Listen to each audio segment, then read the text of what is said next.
Bonjour et bienvenue dans cette troisième vidéo concernant les pointeurs dans laquelle on va traiter la relation entre pointeur et tableau. En résumé, les pointeurs sont étroitement liés au tableau et ceci il est dû à la nature des tableaux qui permettent la manipulation des éléments du tableau en se basant ou bien en utilisant leur adresse. Par exemple, si on déclare lors de la déclaration d'un d'un tableau, le compilateur garde deux éléments essentiels. La première, ou bien le premier élément, c'est le type du tableau.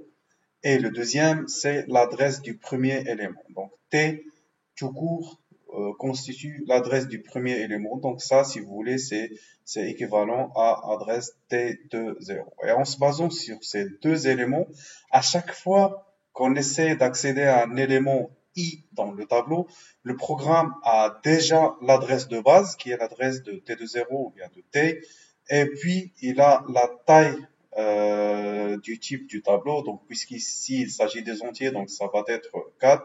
Et finalement, on a l'indice auquel on veut accéder.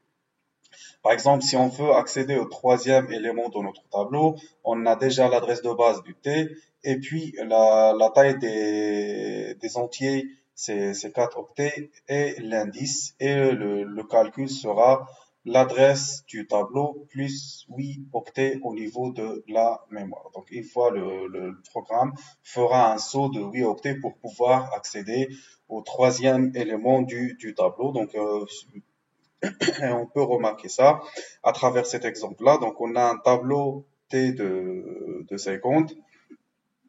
Donc, on va afficher l'adresse de T de 0. Donc, cette adresse-là est équivalente à 60 FE 34.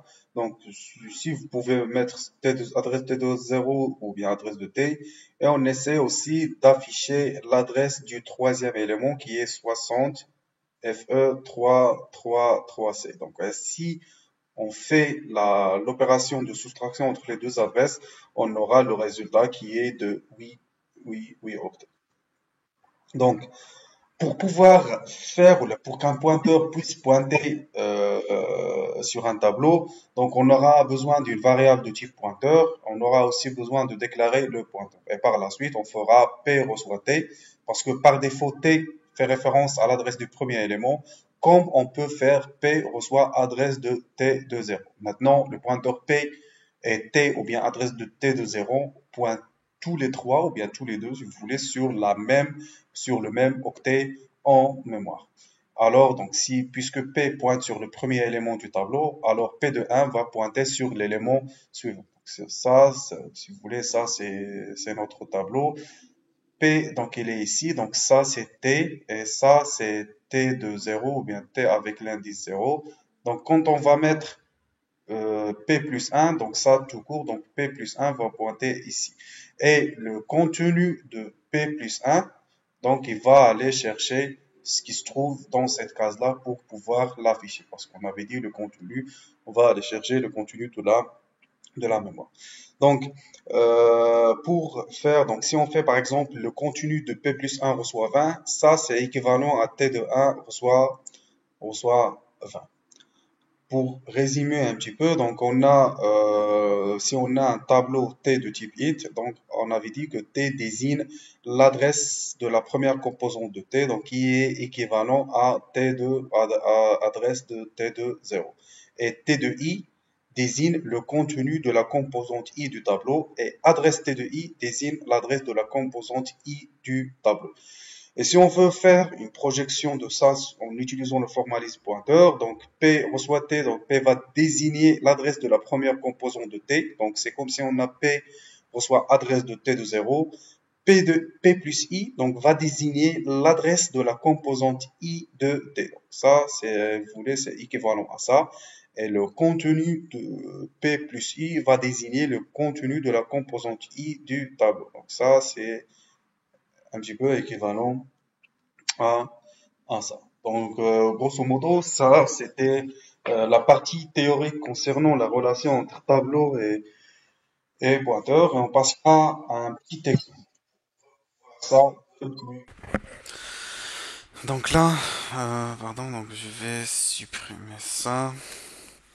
Donc je vais déclarer un deuxième pointeur juste pour voir différents formats d'affichage pointeur et ça. Donc ça va être saisir la taille et par la suite donc for.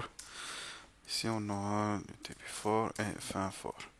Donc concernant le premier argument, ici on a déjà P qui pointe sur le premier élément, ou bien sur l'adresse du premier élément du tableau. Donc on peut s'en passer du premier élément de la boucle, ou bien du premier argument de la boucle for. Donc on aura P qui est inférieur à T plus N, puisque T constitue l'adresse du premier élément, donc T plus N va constituer l'ensemble des éléments de notre tableau, et par la suite on aura P++. Et P++, donc à chaque fois qu'on va incrémenter P, donc si P pointe sur l'adresse par exemple 10, P++ pointera sur l'adresse 14, parce que la taille des entiers est 4 octets, et du coup la case suivante ou bien l'octet suivant concernant ce pointeur là, et donc il va faire un saut de 4 octets. Voilà, donc par exemple printf élément, si vous voulez, donc ici on aura ça, et par la suite scanf, et puisqu'il s'agit des entiers, ce sera le spécificateur de format pour son T, et par la suite P. Et P, donc P tout court, on n'a pas besoin de mettre contenu de P, vu qu'on veut mettre le résultat dans l'adresse qui est pointée par P. Donc ici, je vais mettre par exemple A recevra l'adresse de T n-1. Et pourquoi n-1? Parce qu'on avait dit que si on a un tableau de 10 éléments, donc le premier élément est 0 et le dernier élément c'est 10-1 qui est 9. Donc notez bien qu'un pointeur pourra pointer sur n'importe quel élément du tableau. Donc ici je peux mettre P reçoit adresse de T de 5, comme ça mon pointeur pointera directement sur le sixième élément de mon tableau. Mais lors de l'utilisation des pointeurs, donc on veut que le pointeur pointe au début de mon tableau pour qu'on puisse avoir une manipulation complète du tableau. Donc ça, ici, donc on va remplir le tableau. Par la suite, donc on va afficher maintenant les éléments. Là, on aura trois types d'affichage. Donc, sachez bien qu'il existe plusieurs méthodes pour manipuler les tableaux avec les pointeurs. Donc, je vais essayer d'en utiliser trois. Ici, on aura pour son N, affichage. Donc, on va le nommer affichage 1 si vous voulez. Par la suite, pour son N. Donc, je vais prendre cette boucle-là. Donc, dans cette partie, on sera obligé de réinitialiser le pointeur sur l'élément T de 0, adresse de T de 0, c'est quand vous voulez, parce que lors de l'exécution de cette boucle, une fois le programme quittera cette boucle-là, le pointeur P pointera, ou bien il sera sur le dernier élément du tableau. Et ici, si on fait un P++, c'est que le pointeur va pointer sur le prochain octet qui est n plus 1. Et là, on va passer, ou là, on va dépasser la limite de notre tableau, la limite des éléments qu'on veut utiliser dans notre tableau. Donc c'est pour ça, cette fois, ou bien dans la deuxième boucle, on sera obligé de réinitialiser le pointeur sur le premier élément ou l'adresse du premier octet de notre tableau. Donc ici, on aura pour son T. Et par la suite, puisqu'il s'agit ici du contenu pointé par le pointeur, c'est étoile P. Et par la suite, donc on va exécuter. Donc supposons c'est 4, c'est 10, 20, 30, 60, tout ce que vous voulez. Donc j'ai l'affichage, ici j'ai 10, puis j'ai 20, 30 et 60, 10, 18. Donc j'ai pu parcourir mon tableau en passant par le pointeur P. Donc on va voir aussi une autre méthode pour afficher les éléments. Donc j'aurai besoin d'un indice I. Et aussi on sera encore obligé de refaire ou là, de repointer notre pointeur sur le premier élément du tableau T, parce que lors de l'exécution de cette boucle, le pointeur sera dans l'élément n-1. Donc on va initier i aussi à 0. Et par la suite, on aura i inférieur à n. Et finalement, i plus plus. Et pour accéder aux éléments de mon tableau, donc ça va être p plus i. Parce qu'on avait dit que P désigne le premier élément du tableau et P plus I désigne l'adresse ou bien du IM élément de mon tableau. Et le étoile P plus I désigne le contenu de la IM du IM élément dans notre tableau. Donc si I par exemple égale à 2, c'est comme si ici on est en train d'afficher T de 2 ou bien P plus 2, donc c'est équivalent à T de 2. Donc on va exécuter un petit peu notre programme pour voir qu'est-ce que ça va donner. Là, donc, on doit ajouter une petite parenthèse ici. Et voilà. Donc, supposons maintenant c'est 5, c'est 90, 88, 50 et 34. Donc voilà, on a le premier élément, 90, 80, donc ici 90, 80, 50, 98 et 30, 30, 34. Donc, et finalement, on va voir aussi un troisième cas pour parcourir les tableaux en utilisant les pointeurs. Donc, mais cette fois, sans passer par l'indice I. Donc, ça va être P reçoit T et plutôt P inférieur à A. Et ça va être P plus plus. Donc, ici, l'idée, c'est que P pointe sur le premier élément, A pointe sur le dernier élément, et puisque P va faire un saut de 4 octets, c'est-à-dire pour passer d'une case à une autre de notre tableau, c'est que l'adresse du premier élément, elle est toujours, ou bien l'adresse des éléments du tableau, elle est toujours inférieure à l'adresse du dernier élément.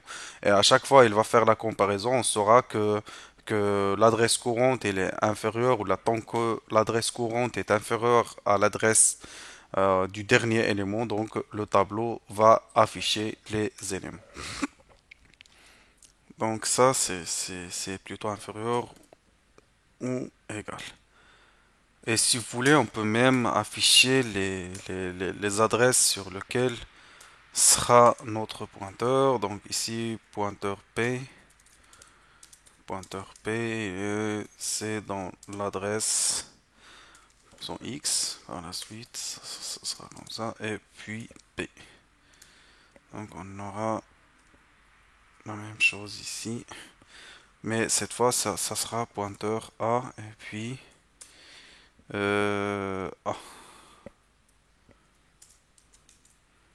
On va faire un saut à la ligne. Donc on va exécuter le programme pour voir ce que ça va donner. Donc on va mettre 5, 114, 27, 30 et 12. Voilà, donc on a le premier élément se trouve au niveau de l'adresse 60F2FC. On doit aller jusqu'à l'adresse 60FE3C. On va faire juste une opération de calcul, donc une opération de calcul pour voir combien on a d'octets entre les deux adresses. Donc on a 60, ça c'est en hexadécimal, pardon, donc c'est 60 FE de C, là plutôt 3C moins 60 FE de C qui est égal à 10 en hexadécimal, c'est 16 divisé par 4. On a 4 éléments dans notre tableau. Donc le premier élément étant 100, le deuxième étant 14 et le troisième 87, 30 et finalement on a 12 comme dernier élément. Donc voilà, c'était ça un petit peu la relation pointeur et tableau, et à la prochaine vidéo. Et notez bien aussi qu'on peut avoir un tableau de pointeurs. Donc je vous invite, donc si vous voulez un petit peu savoir plus sur les tableaux de pointeurs, ainsi de suite, comment ça marche, donc je vous invite à les découvrir. Et aussi on verra dans une prochaine vidéo la manipulation des tableaux de deux dimensions à l'aide des pointeurs.